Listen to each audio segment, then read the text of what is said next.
جب اس فقیر نے یہ جملے دہرائے اسی وقت حضرت یعقوب پر وحی نازل ہوئی، خطاب ہوا کہ یعقوب خود کو مصیبت کے لیے تیار کرو۔ یعقوب علیہ السلام کا گھر ایک ولی خدا کا گھر ہے۔ ایک عام انسان کے گھر سے اگر کسی فقیر کو کچھ نہیں ملتا ہے تو اتنا کوئی اہم مسئلہ نہیں، لیکن ولی خدا، نبی خدا، رسول خدا، اس کے گھر میں کوئی آئے اور بھوکا چلا جائے، خالی چلا جائے، یہ قابل برداشت نہیں ہے۔ خطاب ہوا اسی وقت فوراً، مصیبت کے لیے خود کو تیار کرو۔ اور 20 سال فراق یوسف کو برداشت کرنا پڑا حضرت یعقوب کو، 20 سال۔ تو ہمارے اوپر، حتی انبیاء کے اوپر جو بعض مصیبتیں نازل ہوتی ہیں، وہ مصیبتیں ہمارے اپنے اعمال کی وجہ سے نازل ہوتی ہیں۔ ہم کوئی گناہ کرتے ہیں یا انبیاء سے کوئی ترک اولا صادر ہوتا ہے، یہ ترک اولا بہرحال یہاں بھی کافی بحث ہے، فی الحال میرا موضوع نہیں ہے، تو خدا کوئی مصیبت ان کے اوپر نازل کر دے۔ بعض مصیبتیں ایسی ہیں، لیکن بعض مصیبتیں جو ہمارے اوپر نازل ہوتی ہیں، انبیاء کے اوپر، وہ ہمارے اعمال کا نتیجہ نہیں ہوتی ہیں، وہ مصیبتیں ترفیعی ہوتی ہیں۔ ہمیں مقام عطا کرنے کے لیے خدا ہمارے اوپر مصیبت ڈالتا ہے، وہ ہمارے کسی عمل کا نتیجہ نہیں ہوتی وہ مصیبت، بلکہ خدا ہمیں کوئی مقام دینا چاہتا ہے، ہمیں اندر سے بڑا کرنا چاہتا ہے، ہماری ظرفیت کو بڑھانا چاہتا ہے، ہمارے اندر معنویت اس میں اضافہ کرنا چاہتا ہے، تو خدا کوئی مصیبت نازل کر دیتا ہے۔ تو ہمارے اوپر، انبیاء کے اوپر نازل ہونے والی مصیبتیں یہ 2 ٹائپ کی ہیں، لیکن 4 معصومین علیہ السلام، صرف 4 معصومین، ان پر آنے والی مصیبتیں کون سی مصیبتیں ہیں؟ ان پر آنے والی مصیبتیں سب کی سب ترفیعی ہیں، ان کے مقام کو بلند کرنے کے لیے، ان کے کسی عمل کا نتیجہ نہیں ہے، نہ ان سے کوئی ترک اولا صادر ہوتا ہے، نہ ان سے کوئی گناہ صادر ہوتا ہے۔ اہل البیت علیہ السلام 4 معصومین ہر قسم کے رجس سے پاک و منزہ ہیں، خدا رجس کو ان کے قریب آنے نہیں دیتا۔ تو لہٰذا جو بھی مصیبت نازل ہوتی ہے، وہ مصیبت کون سی مصیبت ہے؟ مقام کو بلند کرنے کے لیے، مقام کو بلند کرنے کے لیے۔ یزید کے دربار میں امام سجاد سے یزید نے کہا، دیکھو یہ جو حال ہوا ہے آپ لوگوں کے ساتھ، یہ جو مصیبتیں آئی ہیں، یہ تو آپ کے اپنے کاموں کی وجہ سے، کیونکہ خدا یہی کہہ رہا ہے وَمَا أَصَابَكُم مِّن مُّصِيبَةٍ فَبِمَا كَسَبَتْ مِنْ أَيْدِيكُمْ۔ یزید نے اس آیت کی تلاوت کی، تمہارے اپنے کاموں کی وجہ سے۔ تو امام سجاد نے فرمایا وَلَيْسَتْ هَذِهِ الْآيَةُ فِينَا، یہ آیت ہمارے بارے میں نہیں ہے، ہمارے بارے میں ایک اور آیت ہے قرآن کی۔ وہ آیت کیا ہے؟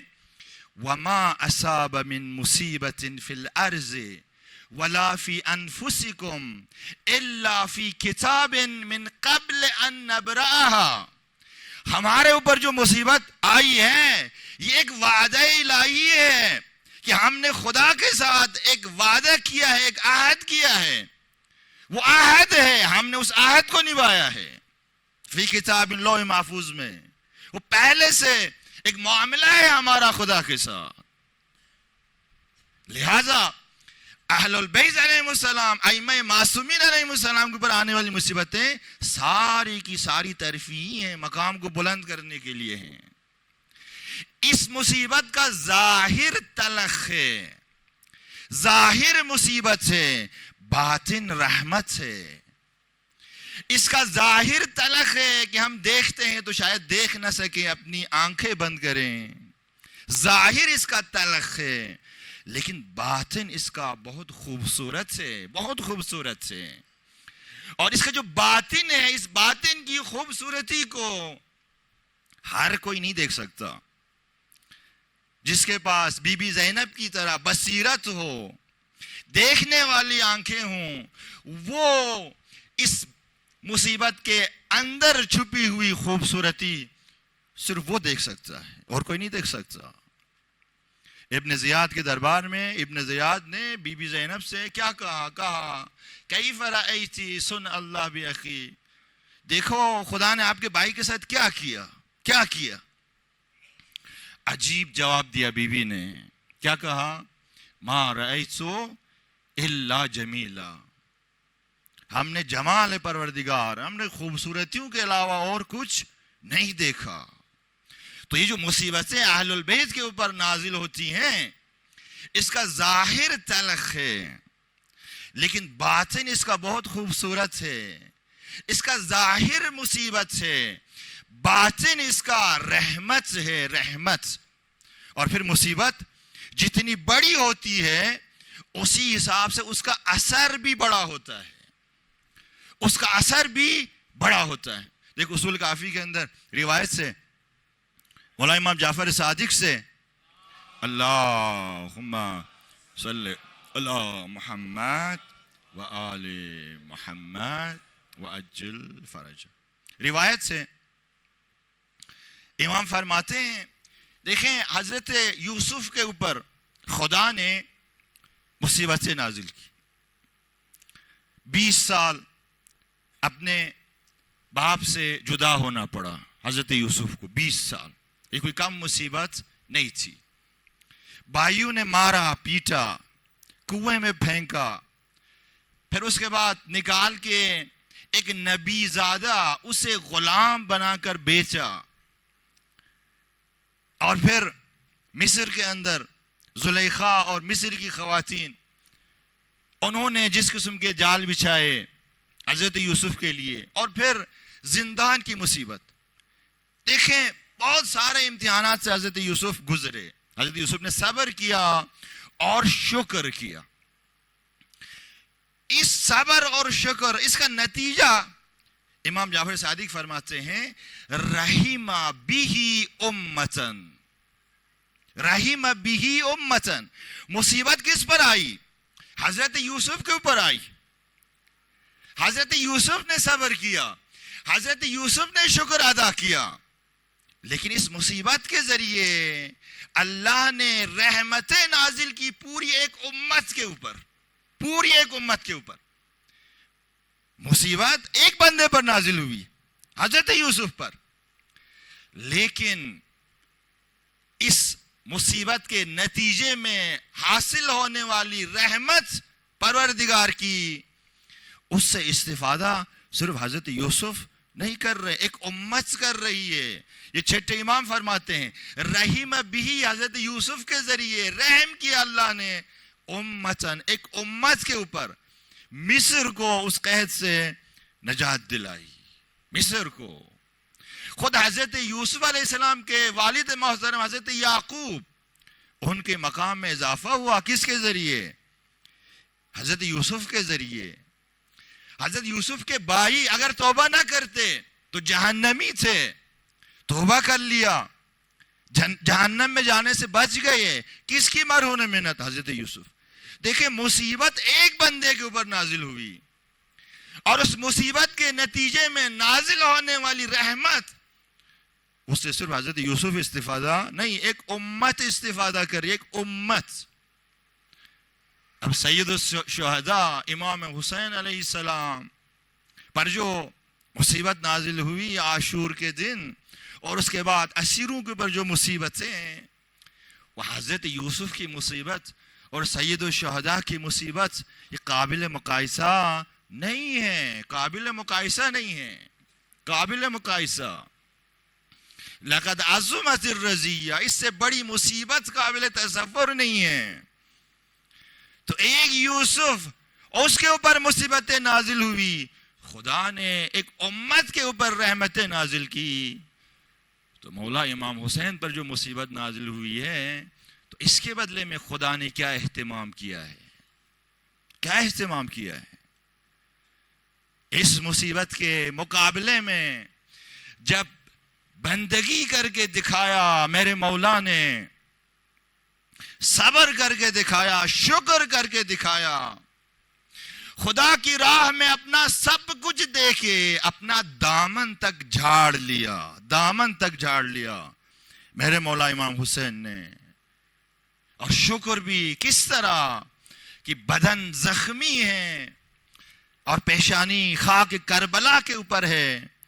اس حالت میں دیکھیں اوج بندگی مولا امام حسین کی، کیا فرما رہے ہیں؟ رضن بقضائک و تسلیما لامرک لا معبود سواک یا غیاث المستغیثین. تو پھر خدا نے کیا اہتمام کیا ہے؟ خدا نے اس شکر اور اس صبر اور اس اوج بندگی کے نتیجے میں اپنی رحمت کے سارے دروازے کھول دیے ہیں اور مولا حسین کو اس رحمت واسعہ کا دروازہ قرار دیا ہے. باب رحمت اللہ الواسعہ کون ہے؟ مولا حسین ہیں. ایک ایسا دسترخوان رحمت بچھایا ہے ظہور تک، حتی قیامت تک. اب آنے والے انسان اگر انہوں نے کوئی مقام معنوی حاصل کرنی ہے، کوئی صفت، غیرت، حریت، آزادی، استقلال، ظلم سے نفرت، عدالت خواہی، کوئی بھی معنوی صفت اگر حاصل کرنی ہے، کہاں سے؟ اسی سفرہ رحمت سے، اسی سفرہ رحمت سے بہرمند ہوں گے. نور ہدایت اگر کسی نے حاصل کرنا ہے تو اسی سفرہ رحمت سے جو اس مصیبت عظمیٰ پر صبر اور شکر اوج بندگی کے نتیجے میں خدا نے بچھایا ہے. مولا حسین کو باب و رحمت اللہ واسعہ قرار دیا. واسعہ. 8ویں امام کی حدیث ہے کلنا سفن النجات. ہم سب معصومین، 14 معصومین، ہم سب نجات کی کشتیاں ہیں. کلنا سفن النجات ولیکن سفینۃ الحسین اوسع و اسرع. اللہ اکبر. اوسع و اسرع. ہم سب نجات کی کشتیاں ہیں لیکن حسین کی جو کشتی ہے نا وہ بڑی بھی ہے اور تیز بھی ہے. بڑی بھی ہے، اس بڑی گنجائش ہے، بڑی گنجائش ہے. اور دیکھیں یہی باطن کربلا، باطن کربلا یعنی خدا نے اپنی رحمت کے سارے دروازے کھول دیے ہیں اور مولا حسین کو باب رحمت اللہ الواسع قرار دیا ہے. اس کا ظہور ابھی ہمیں نظر آ رہا ہے اسی 40 کے اندر. اس کا ظہور نظر آ رہا ہے اسی 40 کے اندر. یہ مولا حسین کی کشتی کتنی وسیع ہے نظر آ رہا ہے اسی 40 کے اندر. اس 40 میں دیکھیں کربلا صرف شیعہ نہیں جاتے، ہر مذہب، قوم، ملیت، تعلق رکھنے والے انسان پہنچ جاتے کربلا، پہنچاتے ہیں خود کو کربلا. ولیکن سفینۃ الحسین اوسع و اسرع. 40 سے بہتر کوئی مثال پیش ہی نہیں کر سکتے، کوئی تفسیر پیش ہی نہیں کر سکتے 8ویں امام کی اس حدیث کے لیے. دیکھیں مسیحی ہو، یہودی ہو، ہندو ہو، سکھ ہو، سنی ہو، ہر قوم، مذہب، مکتب سے تعلق رکھنے والے لوگ آپ کو ملیں گے کربلا کے اندر. کربلا کے اندر آپ کو ملیں گے. ایک مسیحی عالم دین 6 سال پہلے آیا تھا مشی کے لیے، مشی کر رہا تھا نجف سے کربلا. تو اسے ایک انٹرویو لیا گیا، وہ انٹرویو انٹرنیٹ کے اندر موجود ہے. اس سے پوچھا گیا آپ کا نبی اور ہمارا نبی تو ایک نہیں ہے، آپ حضرت عیسیٰ کو نبی مانتے ہیں، ہم رسول خدا محمد مصطفیٰ صلی اللہ علیہ وآلہ وسلم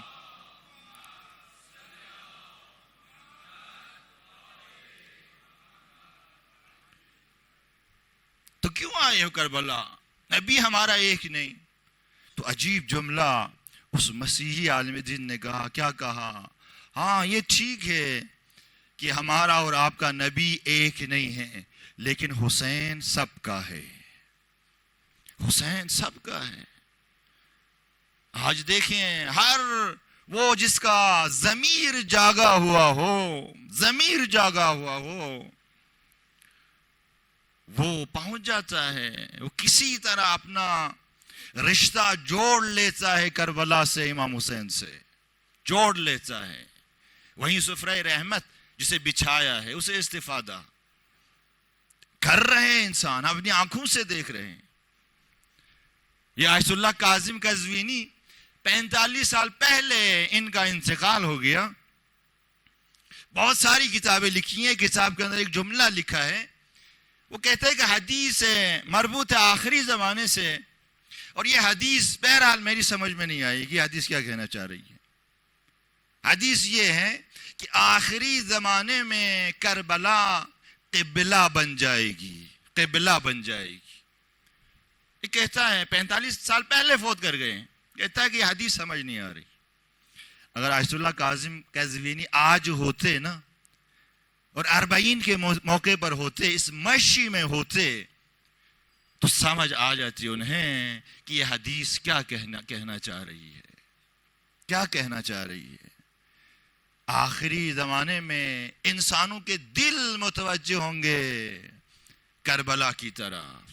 دلوں کا کعبہ کربلا بن جائے گی، دلوں کا کعبہ کربلا، نہیں یہ کہ کعبے کربلا کی طرف رخ کر کے لوگ نماز پڑھیں گے، نہیں، دل متوجہ ہوں گے، دلوں کا قبلہ کربلا بن جائے گی. یہ عجیب تاثیر کربلا سے جڑی ہر چیز کے اندر خدا نے رکھی ہے، ہر چیز کے اندر، ہر چیز کے اندر. یہی کربلا ہے جس کے ذریعے سے امام کے ظہور کے لیے زمینہ فراہم ہوگا، جس کے ذریعے امام کے جو سربازان ہیں، جو امام کے سپاہی ہیں، ان کی تربیت ہوگی، جو اصحاب امام زمانہ ہیں ان کی تربیت اسی کے ذریعے سے ہوگی. اور جب امام ظہور کریں گے اس وقت لوگ جان جائیں گے کہ یہ جو بقیت اللہ ہے وہ نتیجہ ہے سار اللہ کا، سار اللہ کا نتیجہ ہے. یہ بقیت اللہ، یہ ظہور، اس کے بیج بوئے گئے تھے کہاں؟ کربلا کے اندر. میں نے روایت پہلے بھی پڑھی ایک مجلس میں، چھٹے امام فرماتے ہیں شب عاشور امام نے فرمایا اپنے اصحاب سے کہ کل ہم سب شہید ہو جائیں گے، لیکن پریشان نہ ہونا، مایوس نہ ہونا، مہدی آئے گا، ہماری یہ قربانیاں ضائع نہیں جائیں گی، یہ قربانیاں نتیجہ دیں گی، نتیجہ دیں گی، نتیجہ دیں گی. تو یہ جو باطن کربلا ہے اس کا ظہور ہے، ظہور امام زمانہ، اس کا نتیجہ ظہور امام زمانہ ہے. لہذا بڑی اہمیت رکھتی ہیں یہ مجالس سید الشہداء. ظاہر سے ہوتے ہوئے انسان باطن تک پہنچتا ہے، ظاہر سے ہوتے ہوئے انسان باطن تک پہنچتا ہے. اور عرض کیا یہ جو مجلسیں منعقد کرتے ہیں، یہ گریہ، یہ عزاداری، یہ سب کیا ہیں؟ یہ سب آداب ظاہری عاشورہ ہیں، لیکن باطن تک انسان ظاہر سے ہوئے بغیر پہنچ نہیں سکتا، پہنچ نہیں سکتا. لہذا یہ مجالس فوق الاعضاء اہمیت کے حامل ہیں، ارزش کے حامل ہیں.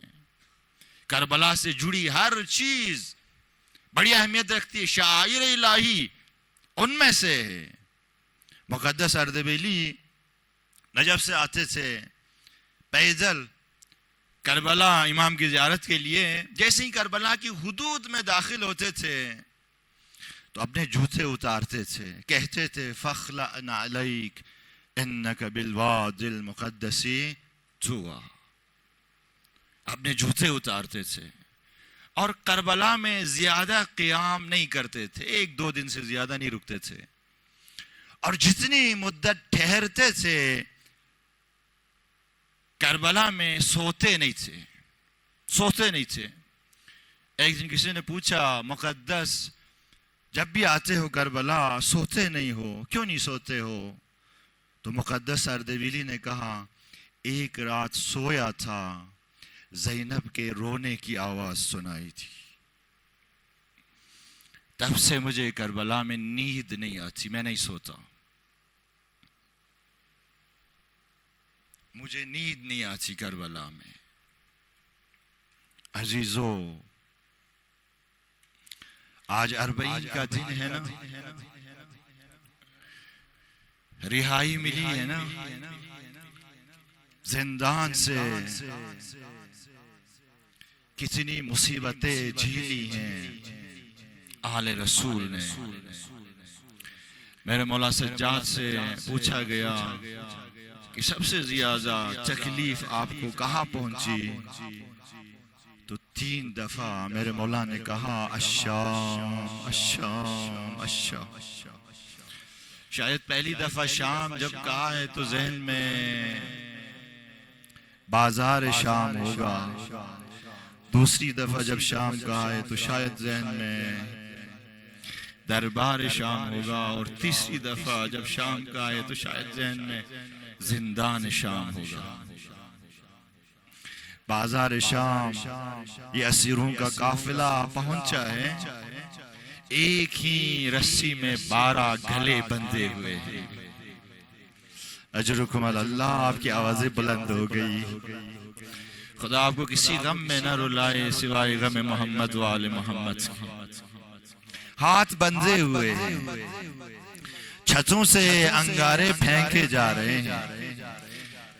میرے مولا سجاد فرماتے ہیں ایک نے چھت سے ایک انگارہ پھینکا، آ کے وہ میرے سر پر گرا، میرے ہاتھ بندھے ہوئے تھے، میرا سر جلنے لگا۔ میں نے پکار پکار کے کہا میرے ہاتھ بندھے ہوئے ہیں، میرا سر جل رہا ہے، لیکن کوئی آگے نہیں آیا۔ بازار شام، ہائے دربار شام۔ میرے مولا امام سجاد فرماتے ہیں ایک مصیبت ایسی ہے دربار شام کے اندر، وہ منظر میں کبھی نہیں بھول سکتا۔ امام فرماتے ہیں جب ایک ملعون کی نگاہیں میری چھوٹی بہن سکینہ پر پڑی نا، تو اس نے یزید سے کہا یزید اس بچی کو کنیز بنا کر مجھے دے دو۔ تو میری بہن سکینہ اپنی پھوپھی زینب کے دامن سے لپٹ گئی، لپٹ کے ایک جملہ کہا پھوپھی اماں ہم نے یہ تو سنا تھا کہ اسیر کیے جائیں گے، لیکن یہ نہیں سنا تھا کہ کنیز بھی بنائے جائیں گے۔ اجرکم اللہ۔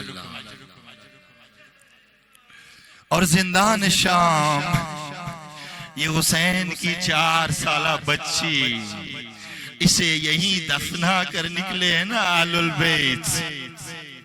ام کلثوم بی بی سکینہ کی قبر کو نہیں چھوڑ رہی تھی۔ بی بی زینب آگے بڑھی، کہا کلثوم کیا ہو گئے آپ کو، کیوں نہیں اٹھ رہی ہو یہاں سے؟ تو کہنے لگی بہن زینب ایک واقعہ یاد آ رہا ہے، وہ مجھے تڑپا رہا ہے واقعہ۔ کہتی ہے کہ جب ہم شام کے بازار سے گزر رہے تھے تو کچھ بچے، شامی بچے کچھ کھا رہے تھے، جیسے ہی سکینہ نے ان کو کھاتے ہوئے دیکھا تو آہستہ سے کہا پھوپھی اماں مجھے بھوک لگی ہے، میں اس چھوٹی بچی کے لیے کچھ لا کے نہ دیکھ سکی، مجھے اس کا وہ مرجھایا ہوا معصوم چہرہ یاد آتا ہے۔ اجرکم اللہ، اجرکم اللہ۔ رہائی کی جب بات ہوئی تو امام سجاد نے کہا کہ شرائط کے اوپر ہم اس زندان سے آزاد ہو جائیں گے، ہماری 3 شرطیں ہیں۔ وہ 3 شرطیں کون سی امام سجاد نے رکھی؟ پہلی شرط یہ رکھی کہ ہمارے پیاروں کے سر ہمیں واپس کر دو، جو تبرکات تم نے لوٹے ہیں وہ تبرکات واپس کر دو، اور ہمیں ایک خالی مکان دے دو کہ ہم اپنے پیاروں کے اوپر گریہ کر سکے، رو سکے۔ عزیزو شرائط ساری مانی گئی۔ اب جب سر آنے شروع ہو گئے نا تو جانتے ہیں پہلا سر کس کا آ گیا؟ شش ماہے کا سر آ گیا۔ جیسے ہی علی اصغر کا سر آیا، رباب آگے بڑھی، اپنے شش ماہے کے سر کو لے لیا، چہرے سے خون صاف کیا، اپنے سینے سے لگایا، کبھی آنکھوں پر بوسہ دیتی ہے، کبھی لبوں پر بوسہ دیتی ہے، کبھی کٹی ہوئی رگوں پر بوسہ دیتی ہے۔ علی اکبر کا سر آگیا، ام لیلہ آگے بڑھی، قاسم کا سر آگیا، ام فروہ آگے بڑھی، عباس کا سر آگیا، ام کلثوم آگے بڑھی۔ اتنے میں دو سر ایک ساتھ آئے، اون و محمد کے سر آئے۔ جیسے ہی اون و محمد کے سر آئے نا، ایک دفعہ زینب نے سروں کو دیکھا، دیکھنے کے بعد اپنا سر نیچے کیا۔ بیویوں نے بی بی زینب کو دیکھا، کوئی اٹھ نہیں رہا ہے ان سروں کو تحویل لینے کے لیے۔ وہ جو سر لے کر آیا تھا نا، وہ کہنے لگا کیا ان سروں کا کوئی وارث یہاں موجود نہیں ہے؟